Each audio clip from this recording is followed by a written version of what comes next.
বাংলাদেশে যে জাতীয় খেলা কাবাডি, এটা আগে চেঞ্জ করতে হবে। এই যে কাবাডি কাবাডি বলে কে আগে যে তারে পিছন দিয়ে টান দেয়া, এটা আমাদের সাথে এই একটা মিলে আমাদের নেচারের সাথে মিলে বাংলাদেশে সিনেমা, এটা আরেক ড্রিমি। তো ফিল্ম হচ্ছে সবচেয়ে বড় জায়গা যেখানে সবচেয়ে বেশি কথা ডিটেলে বলা যায়, বাস্তবতাটা বলা যায়। এবং এই ফিল্মের চোখ, মানুষের জীবন কিন্তু সিনেমায়। এই যে নায়ক রুয়েল ভাই যে বুলেট আটকে দিল সিনেমায়, যে ভাই লড়া কোনো এটা দাঁত দিয়ে কামড় দিল যে বুলেট, আর এই যে মাথায় আসে দাঁত দিয়ে কামড় দেয়, যে বুলেট আসছে গুলি করছে দাঁত দিয়ে আটকে দিচ্ছে, আমরা তো খুশি। সিনেমা সিনেমাই, সিনেমাটা নিয়ে যদি আপনি মনে করেন এলান চন্দন রয় চৌধুরী আমার ডাইরেক্টর মাঝে মাঝে ভাই সিনেমার কারণে গরুর গাছে উঠতে হবে, প্রয়োজনে অসুবিধা নেই, এন্টারটেনমেন্ট দরকার মানুষ। তো আমরা নির্ভেজাল এন্টারটেনমেন্টের মধ্যে আমরা খুঁজি ঝামেলা খুঁজি, মানে সিনেমার নাম ঝামেলা, মানে জটিলতা খুঁজি।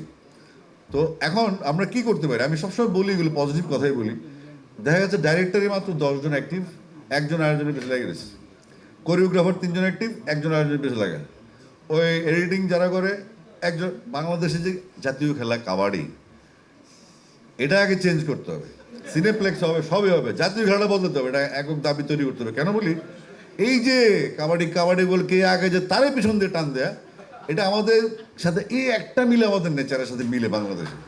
তো সুতরাং সিরিয়াসলি আমি অনেক গবেষণার পরে বের করেছি।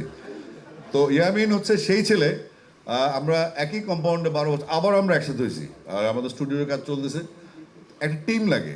ইলান যখন সিনেমা বানায়, ওর দীর্ঘদিনের স্বপ্ন, ও আস্তে আস্তে নাটকে ঢুকলো, মিউজিক ভিডিও স্ক্রিপ্টিং করলো। ওরা আমি কখনো কোনো ভুল করলে কিছু করি না, কারণ আমরা ভুল ধরতে পারি না। একজন ডাইরেক্টরের যদি ভুল আমি ধরি, তাহলে আমি কি ঘোড়া টিমের আর্টিস্ট হলাম, তাই না?